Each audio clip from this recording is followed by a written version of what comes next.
Një zarf I bardhë ka mbërritur në shtëpinë e Big Brother VIP 4, I cili u lexua nga Gjesti për Gjestin.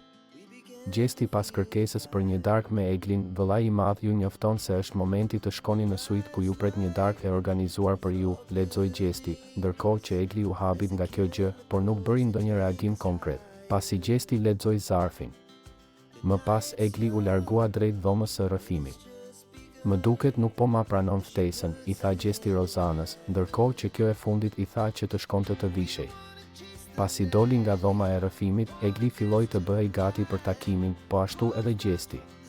Pasi të dy banorët u bën gati për të darkuar, Jozi ju ka kënduar një këngë duke I shoqëruar në suite, aty ku Gjesti filloi t'i shërbente Eglit. Që në fillim të takimit ata bën një bisedë mes tyre. E rëndësishme është të bjem dakord. Të kuptoj unë ty dhe ti mua dhe kur të kuptojmë njëri tjetrin çdo gjë është e thjeshtë, tha Gjesti. Unë nuk dua absolutisht të krijoj asnjë lloj romance të inskenuar.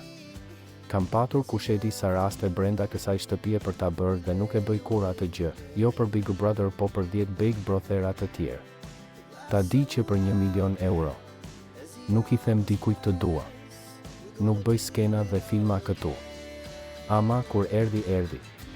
Dhe e kam thënë që qëllimi im këtu është të mos përflitem për asnjë lloj marrëdhënie. Nëse vërtet kam për të ndjerë në një moment se vjen do t'ja pranoj Vit's Time. Por dua ta kem sa më larg këtë ndjesim. Dhe ti ke ardhur shumë spontanisht dhe ke ardhur ti jo unë, I tha Egli.